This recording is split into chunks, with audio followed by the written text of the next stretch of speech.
So today we are going to study the age of revolutions, the growth of nationalism. In this part, we'll be talking about the American Revolution in detail. So what do you understand by a revolution? What is a revolution? A revolution is any sudden change, a fundamental change, which brings about a permanent change in the order of things. It could be a social change, political, economic, or religious sphere. It could be a change in any of these fields, which brings about a permanent change in the working or pattern of things. That is a revolution.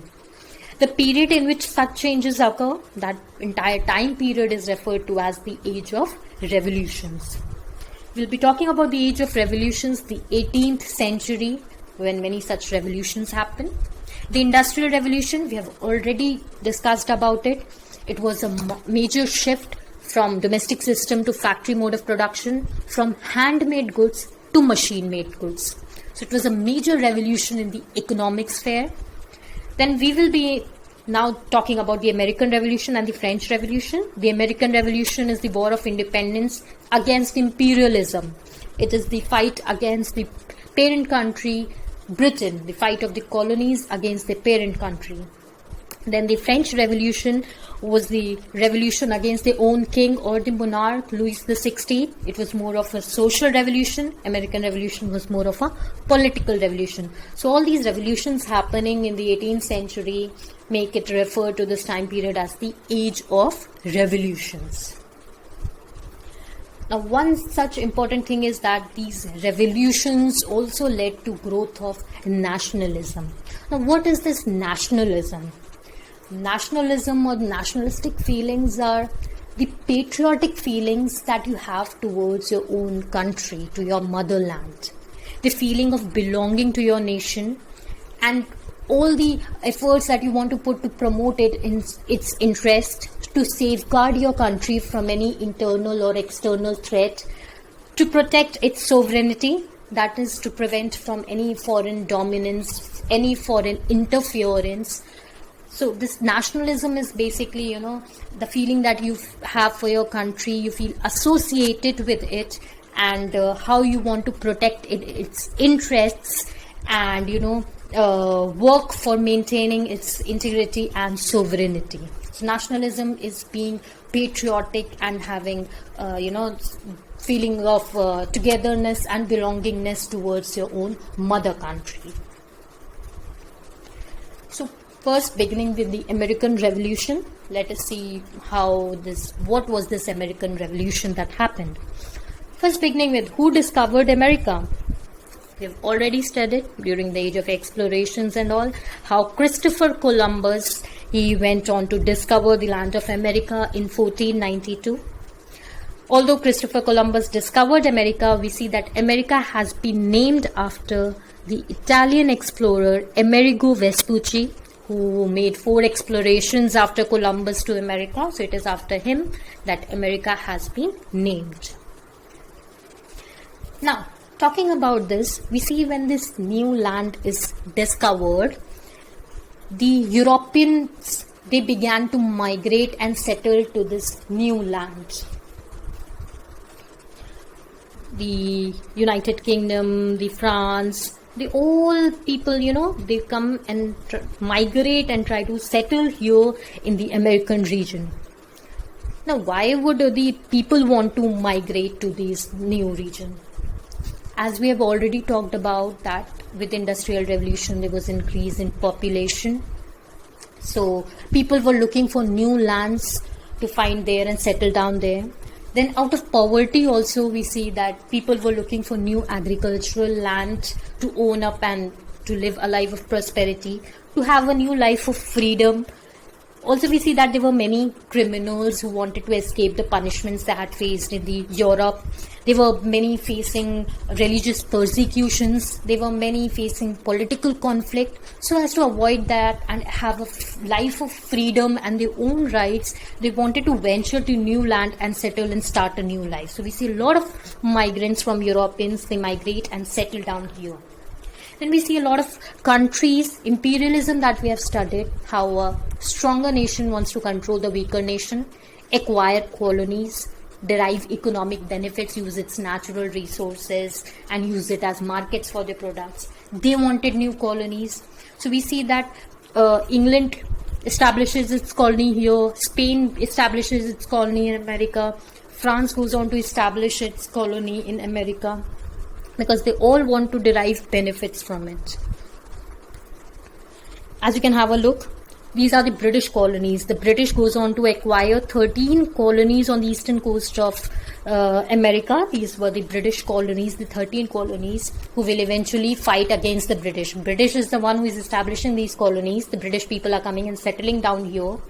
Eventually, we see these people will fight against the British control, resisting the British control, leading to American Revolution. So British establishes 13 colonies here. The France establishes its colony here. Spain establishes its colonies here. This is how this new land is occupied by these imperialist nations. As you can see in this book, there are two terms given: colonists and Red Indians. Now, who were the colonists? The migrants who are coming from the European nations settling down here, the British people settling here, the French people, the Spanish, the Dutch, all the European people who are migrating and settling in these regions, they are referred to as the colonists.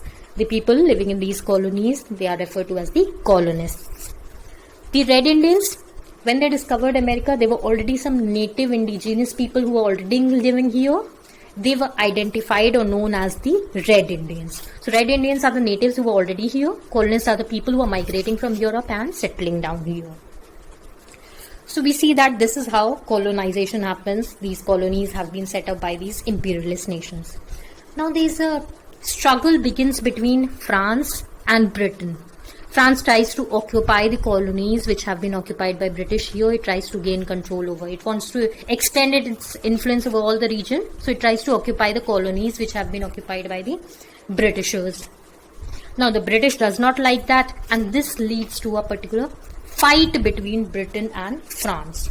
7-year long war. 7-year war it is referred to as, between France and Britain to gain control over these colonies. Now, when this war happens, eventually we see Britain wins the war and France has to retreat back, and it can no more gain control over the colonies which are now British colonies. But what happens as a result of this 7-year war? Britain gets into a lot of debt. There are a lot of financial crisis that happens because of 7-year long war, loss of resources, loss of lives. It is under a lot of debt. So now it has to, make compensation for all the losses, get new sources to make profits.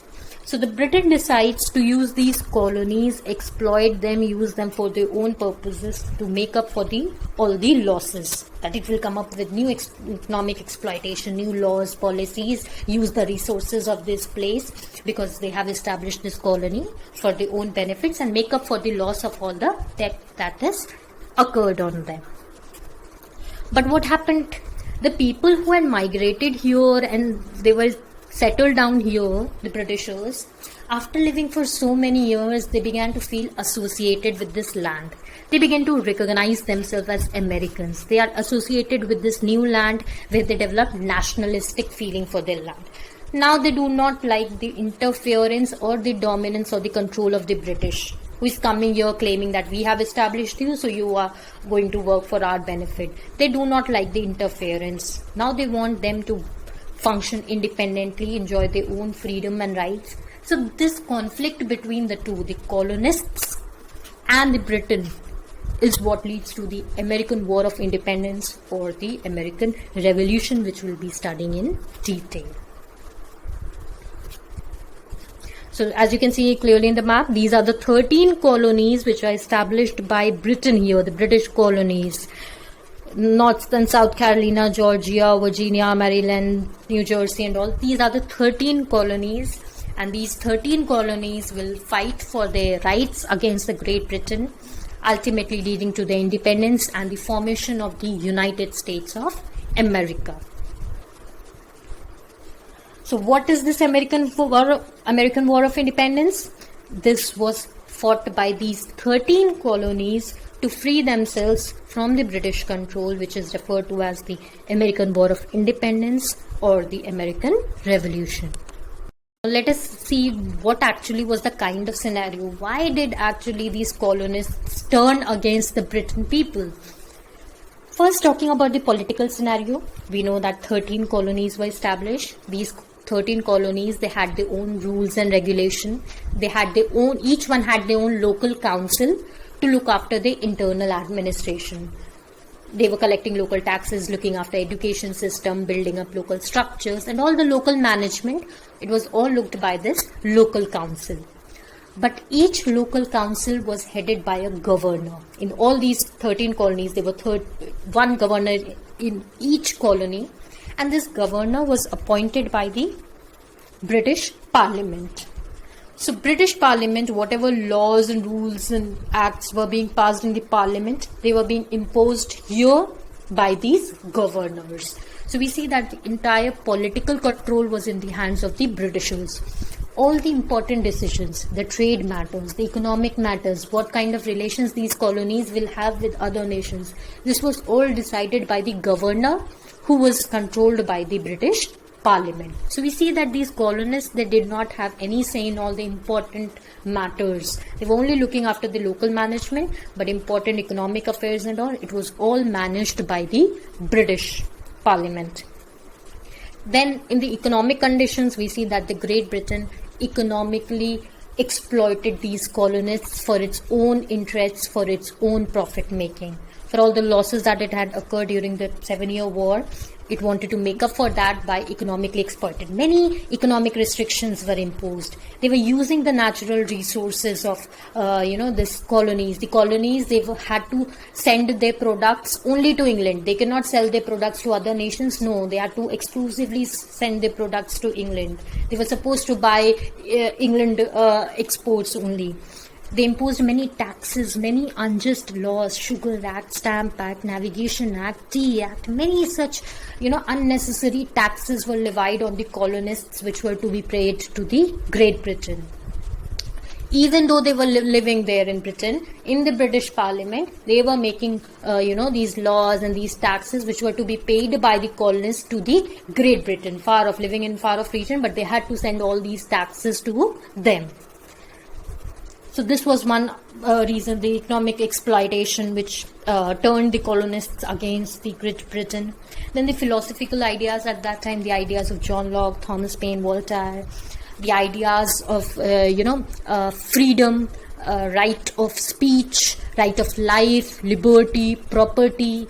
These ideas were propagated at that time, which made people realize that they need to fight for their rights, they need to fight for their freedom, they have to fight for their independence. They are not going to accept the authority of someone else unnecessarily. They have to put a fight for their rights. So these ideas further, aggravated them and created a scenario for them to put up a rebellion, revolt against the Great Britain, which eventually led to the American Revolution.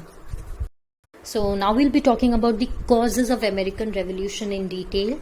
So there were various economic restrictions imposed. We see that Great Britain goes on to economically exploit the 13 colonies by introducing various unjust laws, policies and acts only to exploit them and for their own interest and to benefit from the colonies without keeping in mind the interests of the colonies. So one, we see that Americans, they were producing goods like sugar, cotton, tobacco and indigo. Now they put a restriction that all these products which are being produced by America can only be exported to England. Even if any other nation, Spain, France or anyone is paying more money for those goods, even then they cannot sell them to them. They have to exclusively export it to England. Heavy duties were levied on any goods which were being imported from any other country apart from England. Heavy duties, so that made the price of that commodity very much expensive. So people will not automatically buy those products. So that way the other foreign goods will not be sold in the country, only English products will be sold in the colonies. So that was another economic restraint they put. Then we see all the industrial, economic activities and westward expansion, political activities. This was all controlled by Britain. they would keep an eye and bring such laws, policies, so as to make benefits or the profits for themselves only at the cost of the colonies, that they can suffer losses but Britain should make all the profits from here. Then we see that various acts were introduced by Great Britain which were highly resented by the colonists. One such was the Molasses Act. Now, as per to this act, they raised the duty on imported molasses from non-English colonies. That is to say, whatever molasses is being imported from Spain or France or any other country other than the English colonies, non-English colonies, any molasses is being imported, heavy duty was levied. Until now, there was only 3 pence per gallon. Now they raised that duty to 6 pence per gallon. Then there were various navigation acts introduced by the Britain, that only British ships could be used by the colonies for the transport purpose, trade purpose. They cannot use their own ships, or they cannot use the ships which were made in some other country which could be cheaper. No, they have to use only the British ships, so that the British makes profit from that. The money goes to the Britishers. Then another highly unpopular act was the Stamp Act of 1765 by George Grenville, who introduced it.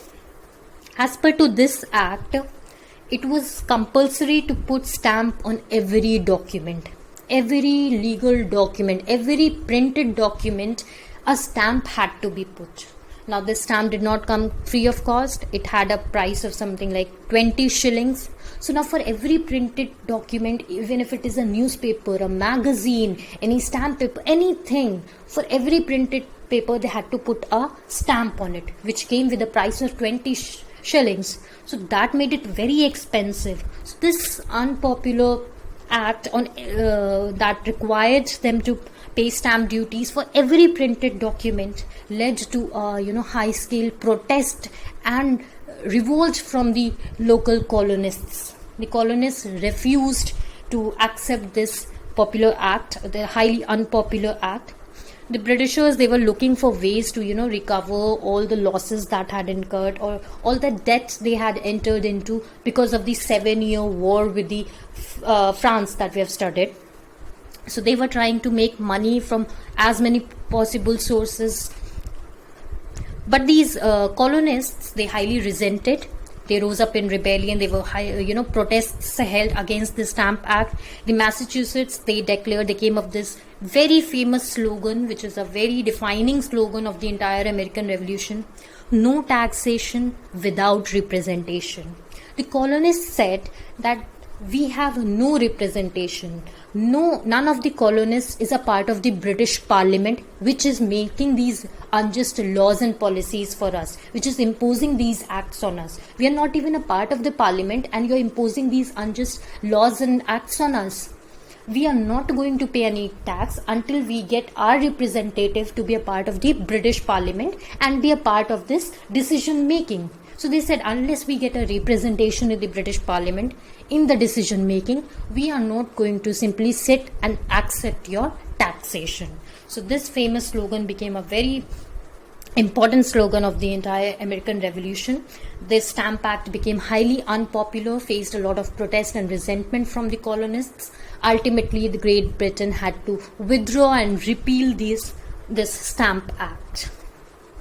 You can see the protest being held by the colonists: no Sugar Act, no Tea Act, no Stamp Act. We're not going to pay any taxes, no taxation without representation. So we see finally Rockingham, the Prime Minister of England, in 1766. In 1765 it was introduced. In 1766 he repeals the Stamp Act, brings an end to it. But he comes up with another declaratory act of 1766. Now, as per to this act, the King and the British Parliament, they have the power to make any law to impose any tax on the colonies in future. So again, one hand they had been fighting that we do not want any taxes or laws to be imposed on us until we find a representation. The colonists were saying that. But then again these people, the Britain, come up with a new law which says now officially the King and the British Parliament, they have the power, they can make any law and they can impose any tax whenever they want on the colonies in future. Again, then there was this Townshend Acts introduced in 1767. They imposed taxes on a lot of things, on tea, paint, paper, glass, lead. These were, basically the materials which are used for making houses. So they imposed taxes on all these things, and these were known as the townshend duties. Again, the colonists rebelled that we are not going to pay unnecessary tax. Not unless we get representation, not at all. We are not going to pay unnecessarily on all these things. So after a lot of rebellion, all the taxes were withdrawn except the tax that was imposed on tea. Tea was a commodity which was, highly consumed by all the people, all the individuals. So they made a lot of profit. The Britain made a lot of profit on tea. So they did not remove taxes on tea, and they continued making, profits and imposing taxes on tea. So these were highly unpopular, unjust acts and taxes, which made the people realize that the Britain are exploiting us. They are imposing these unnecessary tax on us. They are preventing us from making, profitable trade, indulging in trade with other nations. And so they realized how they were being exploited. And so they rose in rebellion against the Great Britain. Another major important incident was the Boston Tea Party. In 1772, Lord Northbrook, who was the then Prime Minister of Great Britain, he allowed the EIC, East India Company, the very East India Company which came to India as well, it allowed its agents to directly go and sell the tea to the colonists. So we see that in 1773, they go on to introduce a Tea Act. They try to have monopoly over selling tea in the colonists. They allow the East India Company agents that now they can directly from the colonies from India take the tea, collect the tea, and directly go and sell in the colonies without involving any middlemen. So that all the money which is made by the middlemen, that will also be earned by the Britain, and the taxes that they are levying, duties they are levying, will also be earned by the Great Britain, making huge profits. We see at this time, a lot of smuggling had, risen at this time. These colonists, they were indulging in illegally buying tea from Spain and France and other regions, from other nations. They were buying at very low rates, comparatively lower rates, and making huge profits. So they did not want to only buy exclusively from England and pay the taxes to them. They wanted to have many options open so that they can buy at cheaper rates. So they were indulging a lot of smuggling. So that is why the Great Britain people come up with the strict laws that now they can sell directly to them, and they'll be imposing taxes on them, so that all the benefits are made by the Britain. The colonists, they refuse. They say, we are not going to accept any of your monopoly over trade, monopoly over selling tea, or your tea act that you have introduced. We are not going to pay taxes for these unnecessary things. They bluntly refuse. We are not going to unload the tea that will come to our shores from your region. We are not going to unload it. So all the colonies, they refuse to unload the tea. So many of these ships, they sail back towards the Britain region. But at Boston, in this colony at Boston, the Governor Hutchinson, he orders that no, the ships that are coming, they will be unloaded. He does not let these people return the ships. So what happened? A group of people known as Sons of Liberty. This was an organization which was formed during the protest of the Stamp Act. When they were rebelling against the Stamp Act, they had formed this organization, Sons of Liberty. So these people, they disguise themselves as Red Indians, the Native Americans, so that they are not recognized easily who they are. They come to this Boston, they board the ships, they get on the ships, and they begin to dump all the tea boxes that had come. They open them and throw all the tea into the sea.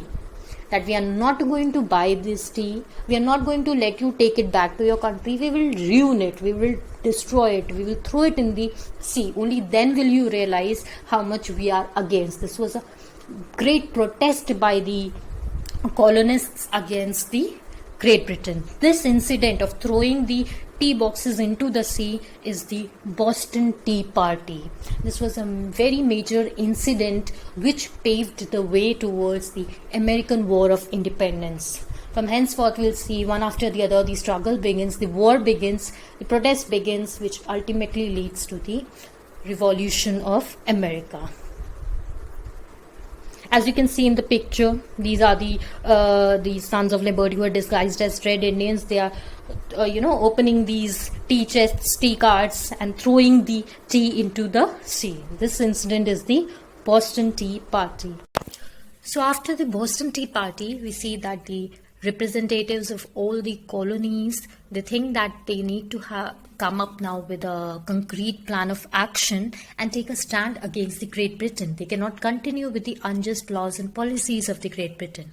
So in 1774, the first meeting of Congress happens at Philadelphia, where the representatives of the colonies decide that they are going to ban trade relations with Britain. No export and no import is going to happen with Britain. And that is how they are going to take a stand against the Britain, send a huge, strong message to them that we are not going to accept these unjust laws, or we are not going to indulge in trade with you. So either change your policies or else face a trade ban. These agreements are known as Continental Association. In 1775, we see that the first armed conflict happens of the colonies with Britain at Lexington and Concord. So we see in this duration what actually happens is the local militia, after the Boston Tea Party, the Britain, they send their army and they gain control over the colonies of Massachusetts and Boston. It is all under the control of the Britain army. So the local military or the local army of the colonies, they start gathering all the arms and ammunition and start, building up their own defense against the Britain. So there's a word spread in the Great Britain that at Concord, the local militia has gathered all the arms and ammunition. It's all kept there. So the Great Britain sends its army to Concord to capture that. The word spread fast to the local militia, and they immediately go and remove all the arms and ammunition from the Concord region. They send it to some other place. So the army of Britain comes and does not find any arms and ammunition, but eventually they find themselves against the local militia at Lexington. So this is the first armed conflict that happens between the local militia of the colonies and the army of the Britain. But here, although the local militia was not so well organized or trained, they managed to defeat the Britain army and they have to retreat back. Here we also see that France provided support to the colonies. Now, in the 7-year war that we studied happened between France and Britain, France was defeated. So France wanted to take revenge with the Britain. So they were providing all kinds of support to the colonies with arms, ammunition, army, all possible support to the colonies so that they can defeat the Great Britain, and that way the France can take its own revenge. So we see that in 1775 then happens the second Congress session, where the representatives realize that they need to organize the defense in a proper way. They need to have a proper organized army with a proper head to train it and maintain a proper army so as to face any kind of military conflict that can now happen with the Great Britain. So in this session, they decide to organize the defense, that is the army of their own. George Washington, he's made the commander-in-chief to train the army. But then again, they also make an appeal to the king to remove the taxation, because they have no representation, to not impose taxes without their consent, with the bid that the king might listen to their grievances. But the king takes it, the King of Britain, he takes it as an act of rebellion by the colonies, and he declares war. So the war breaks out. In 1776, we see that the third session of Congress happens at Philadelphia. On the 4th of July, Declaration of Independence is adopted. This Declaration of Independence, it was made by Thomas Jefferson. Here it is, they reflect the ideals of that they believed in, reflect the Bills of Rights, the rights of life, liberty, that the Americans believe in, and they wanted to be a part of their nation, America. So here they go on to declare the independence of their colonies. They do not accept the authority of Britain over them. They consider their nation to be an independent one. So they are declaring the independence of the colonies. They refuse to accept the dominance of other nation. And so 4th July is also considered the Independence Day in America. But the war continues between the Great Britain and the colonies. They have not been formally granted any, independence yet. It is in 1783 that, with the Treaty of Paris signed between the colonies and England, that the American War of Independence comes to an end, and Britain finally recognizes the independence of the 13 colonies of America, and the United States of America comes into existence. So we see that finally in 1789, George Washington he's elected as the first president of the USA, United States of America. The significance of the American Revolution. The American Revolution brought an end to the colonial rule. It was anti-imperialistic in character, fought against the Great Britain's imperialism in America. We saw the growth of nationalism, how the 13 colonies came up together, identified themselves with this new land, America, and led to the formation of this new country, the United States of America. We see that it becomes a republic. A written constitution is framed, wherein the Bill of Rights is also includes, which includes the right of freedom, freedom of religion, freedom of speech, freedom of property. These all natural rights are guaranteed to the people. A federal system of government is established, wherein the power is divided and shared between the federal government, and the member states. The member states have equal representation in the Senate, in the lawmaking process, in the legislation. The American Revolution also goes on to inspire the French Revolution. The American Revolution is also an inspiration for all the anti-colonial struggles in all the nations like India, where they fight against the imperialist nations. It is a huge inspiration. So the American Revolution was of great significance.